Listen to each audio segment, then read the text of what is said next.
स्वागत। आज हम आयुर्वेद के एक बहुत ही दिलचस्प पहलू पर बात कर रहे हैं, शरद ऋतुचर्या। जी। मतलब आयुर्वेद के हिसाब से ये जो मौसम बदल रहा है, ये शरद ऋतु, इसमें अपने स्वास्थ्य का ध्यान कैसे रखें। बिल्कुल। हमारे पास इसके लिए आरोग्य भारत मंच से मिला एक दस्तावेज है। अच्छा। और ये दस्तावेज ना शरद ऋतु की जो खास चुनौतियां हैं और उनसे निपटने के आयुर्वेदिक तरीके, उन पर काफी रोशनी डालता है। जाहिर है ये सारी जानकारी आयुर्वेद के पारंपरिक ज्ञान पर ही आधारित है। जी। और आज हमारी कोशिश यही रहेगी कि इस दस्तावेज के जो मुख्य बिंदु हैं उनको समझें। हाँ। ताकि इस मौसम में सेहत को लेकर जो आयुर्वेदिक सलाह दी गई है उसे अपनाने में थोड़ी आसानी हो। हाँ। तो चलिए इस जानकारी की तह तक चलते हैं। हाँ बिल्कुल। तो सबसे पहले ये जानना जरूरी है कि ये जानकारी आ कहां से रही है। जी। ये आरोग्य भारत नाम के मंच की है और ये लोग आयुर्वेद के जरिए स्वास्थ्य जागरूकता बढ़ाने का काम करते हैं। अच्छा। उनकी एक खास बात ये है कि वो मानते हैं कि हर इंसान मतलब अलग है, तो सलाह भी व्यक्तिगत प्रकृति के हिसाब से होनी चाहिए। हाँ, ये उनका नजरिया बहुत महत्वपूर्ण है कि वो एक नुस्खा सबके लिए वाला हिसाब नहीं मानते। सही। वो ये भी साफ करते हैं कि उनकी दी गई जानकारी आयुर्वेदिक ग्रंथों और उनके अपनी टीम के अनुभवों पर आधारित है। लेकिन साथ ही वो ये भी कहते हैं, और ये जरूरी है, कि कोई भी उपाय आजमाने से पहले अपनी समझ और पिछले अनुभव का इस्तेमाल जरूर करना चाहिए। हाँ, ये तो है। और अगर कोई गंभीर या पुरानी स्वास्थ्य समस्या है तो फिर बेहतर है कि सीधे उनसे संपर्क करें। ठीक। और ये भी स्पष्ट करते हैं कि किसी भी सलाह को मानने या ना मानने के नतीजे के लिए मंच जिम्मेदार नहीं होगा। मतलब एक तरह की जरूरी सावधानी है ये। बिल्कुल, इसे ध्यान में रखना चाहिए। अच्छा, अब आते हैं सबसे चौंकाने वाली बात पर। इस दस्तावेज में शरद ऋतु को रोगों की माता कहा गया है। जी। ये सुनकर थोड़ा अजीब सा लगता है, क्योंकि ये मौसम तो अक्सर सुहावना माना जाता है ना? हाँ। ऐसा क्यों कहा? बिल्कुल, ये उपाधि थोड़ी डराने वाली जरूर लगती है, पर इसके पीछे आयुर्वेद का एक गहरा तर्क है। अच्छा। इसकी जड़ें असल में पिछली ऋतु यानी वर्षा ऋतु में छिपी हैं। बारिश के मौसम में? कैसे? आयुर्वेद के अनुसार बारिश के मौसम में क्या होता है, बाहर नमी होती है, ठंडक होती है। हाँ। और इससे हमारी पाचन अग्नि, जिसे हम जठराग्नि कहते हैं, वो थोड़ी कमजोर पड़ जाती है। हाँ, ये तो महसूस होता है। बारिश में अक्सर भूख कम लगती है या भारी खाना पचता नहीं। सही, बिल्कुल सही।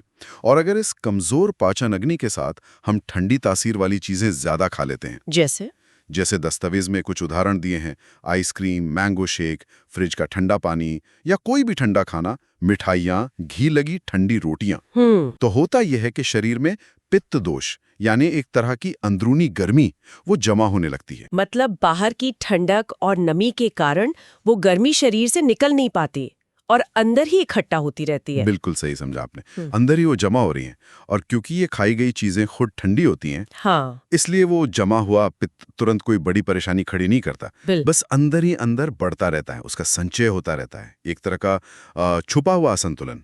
अच्छा, तो फिर शरद ऋतु में ऐसा क्या हो जाता है कि ये रोगों की माता बन जाती है?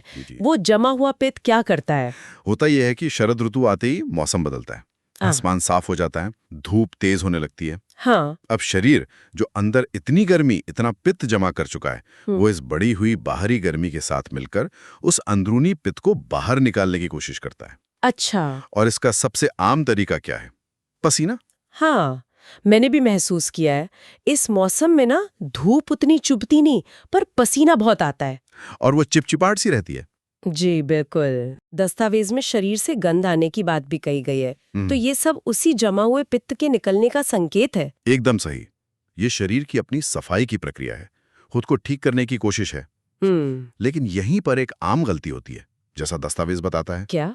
लोग इस पसीने की गंध से परेशान होकर प्राकृतिक तरीकों से शरीर को साफ रखने के बजाय, जैसे क्या तरीके हो सकते हैं? जैसे पानी में नमक या फिटकरी डालकर नहाना, या दस्तावेज में सुझाया है नीम, चिरायता जैसी कड़वी जड़ी बूटियों के पानी से नहाना, या गंधक वाले पानी से स्नान करना। ये सब करने की बजाय लोग क्या करते हैं? क्या? Body spray, deodorant, body spray, deodorant, talcum powder, इनका इस्तेमाल करने लगते हैं। और दस्तावेज कहता है कि ये चीजें त्वचा के रोम छिद्रों को बंद कर देती हैं। बिल्कुल। और उससे फिर गर्मी अंदर ही और भड़क जाएगी। हाँ, वही बात है। ये ठीक वैसा ही है जैसे किसी प्रेशर कुकर की सीढ़ी को ब्लॉक कर दिया जाए, अंदर का दबाव बढ़ता जाएगा। बाप रे। और अगर ऐसी स्थिति में हम खान पान और अपनी दिनचर्या में भी ऐसी चीजें शामिल कर लें जो पित्त को और बढ़ाती हैं, तो स्थिति वाकई गंभीर हो सकती है। पित्त बढ़ाने वाली कौन सी चीजें हैं जिनसे बचने को कहा गया है इसमें? आयुर्वेद के अनुसार कुछ खास स्वाद और गुण वाली चीजें हैं जो पित्त बढ़ाती हैं, जैसे कटुरस यानी तीखी चीजें।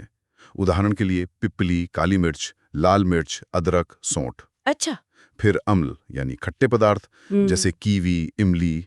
लवण यानी नमक वाली चीजें जैसे आयोडीन वाला नमक, नमकीन स्नैक्स, तला भुना मसालेदार खाना। ठीक है। इनके अलावा गर्म तासीर वाली चीजें जैसे बहुत ज्यादा मसाला चाय, कॉफी, शराब, मदिरा, सिगरेट, बीड़ी, गुटखा। और हाँ, तेज धूप में ज्यादा देर बैठना भी पित्त को भड़काता है। अरे बाप रे, ये तो रोजमर्रा की कितनी सारी चीजें हैं। तो इन सब का मिला जुला असर वो जो पहले से जमा हुआ पित्त है उसको और ज्यादा भड़का देता है। बिल्कुल। और शायद इसी वजह से वो गंभीर बीमारियों का खतरा बढ़ जाता है, जैसा दस्तावेज में जिक्र है।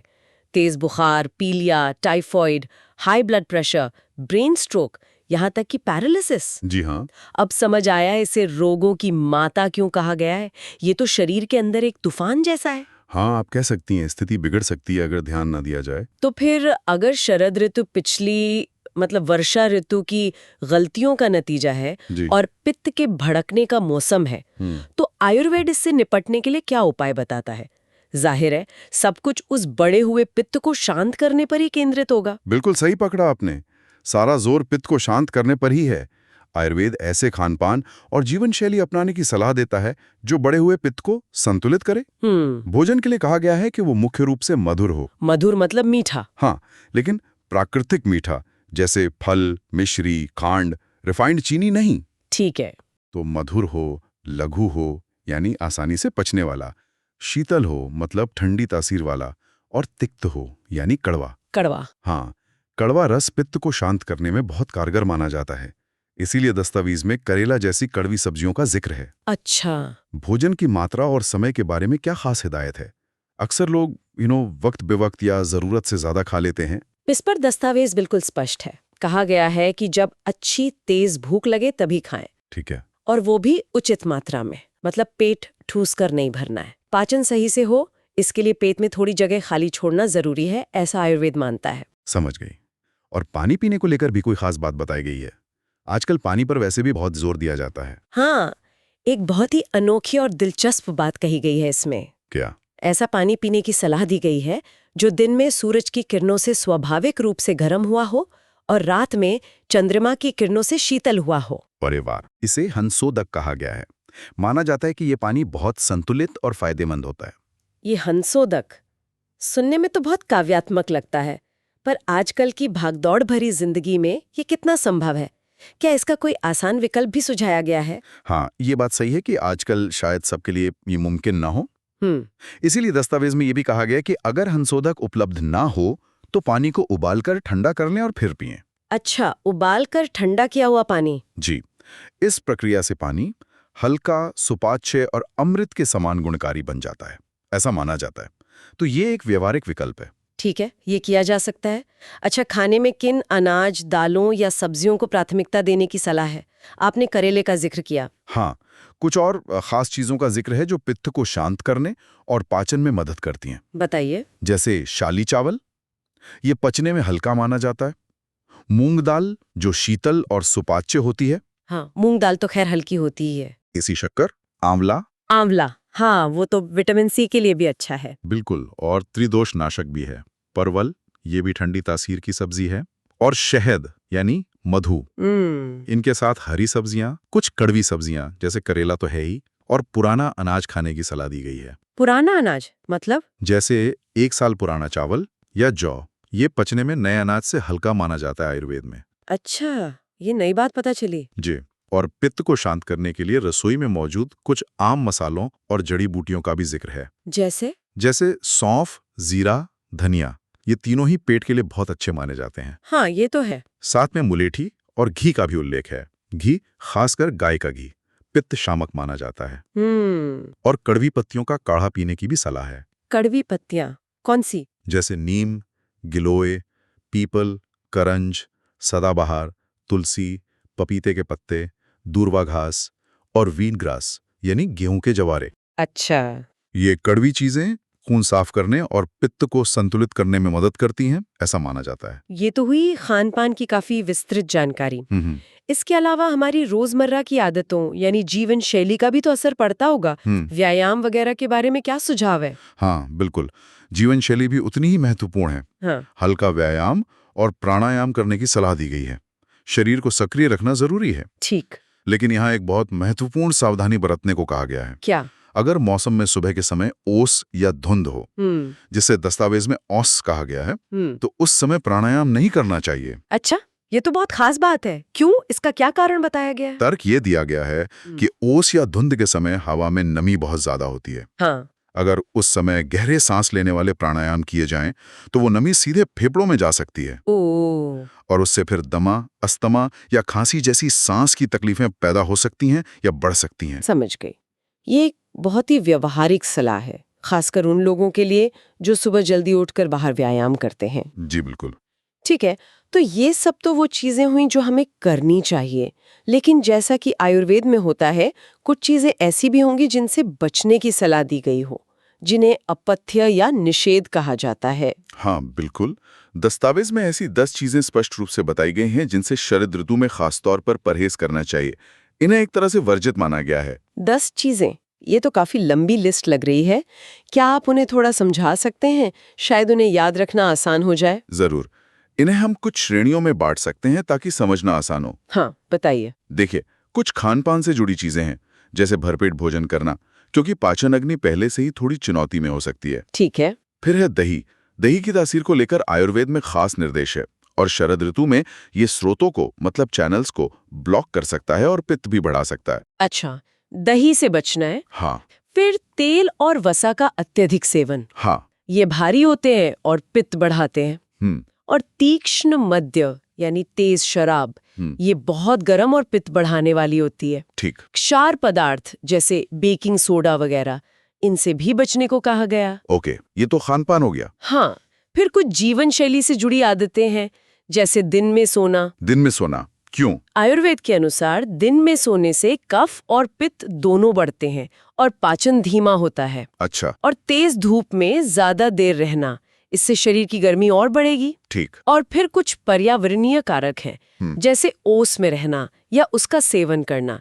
ये प्राणायाम वाले बिंदु से भी जुड़ा है। हाँ। और पूरब की ओर से बहने वाली हवा के संपर्क में आना। आयुर्वेद मानता है कि हवा की दिशा का भी स्वास्थ्य पर असर पड़ता है। पूरब की हवा, ये तो बहुत विशिष्ट बात है। जी, ये 10 चीजें हैं। ये वर्गीकरण बाकी वगतकार है। खान पान, आदतें और बाहरी माहौल तीनों पर ध्यान देने की बात कही गई है। ये दिखाता है कि आयुर्वेदिक नजरिया कितना समग्र या होलिस्टिक है। बिल्कुल। सिर्फ क्या खाएं यही नहीं, बल्कि कैसे जिएं, इस पर भी ध्यान है। पर 10 चीजों से परहेज करना रोजमर्रा की जिंदगी में काफी मुश्किल लग सकता है।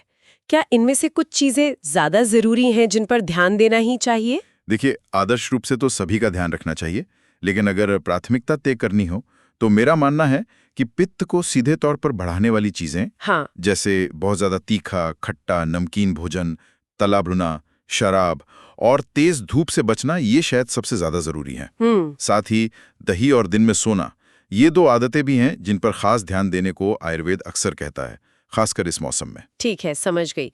तो इस पूरी चर्चा का निचोड़ एक तरह से ये निकलता है कि आयुर्वेद शरद ऋतु को हल्के में नहीं लेता। जी नहीं, बिल्कुल नहीं। ये सिर्फ सर्दी खांसी का मौसम नहीं, बल्कि स्वास्थ्य के लिहाज से एक अहम मोड़ है। बात सिर्फ बीमारी के इलाज की नहीं, बल्कि मौसम के साथ शरीर के बदलते संतुलन, खासकर वो जो पित्त दोष है, उसको समझने और संभालने की है। बिल्कुल। और ये जानकारी हमें सोचने पर मजबूर करती है कि हम अपनी रोजमर्रा की आदतों और खान-पान को लेकर कितने सजग हैं। हाँ। क्या हम मौसम के हिसाब से उनमें बदलाव लाते हैं या साल भर एक ही ढर्रे पर चलते रहते हैं? सही बात है। वो बॉडी स्प्रे या डिओड्रेंट जिसे हम शायद रोज इस्तेमाल करते हैं, इस आयुर्वेदिक नजरिए से देखें तो वो इस मौसम में शरीर की जो प्राकृतिक सफाई और शीतलन प्रक्रिया है, उसमें रुकावट डाल सकता है। खासकर तब जब शरीर पसीने के जरिए बढ़ी हुई गर्मी को बाहर फेंकना चाह रहा हो। बिल्कुल। और यहाँ एक बड़ा सवाल उठता है, क्या हम अपने शरीर के संकेतों को सुनने के लिए तैयार हैं? ऋतुओं के बदलने पर हमारा शरीर हमें कुछ बताता है, कुछ मांगता है। क्या हम उसे समझ पाते हैं? ये एक गहरा सवाल है। जी, ऋतुचर्या का ये ज्ञान हमें निष्क्रिय होकर बीमार पड़ने का इंतजार करने के बजाय प्रकृति के साथ तालमेल बिठाकर सक्रिय रूप से अपने स्वास्थ्य की बागडोर संभालने के लिए प्रेरित करता है। ये एक तरह से हमें याद दिलाता है कि हमारा शरीर भी प्रकृति का ही हिस्सा है और मौसम के अनुसार उसमें बदलाव लाना, उसका ध्यान रखना जरूरी है।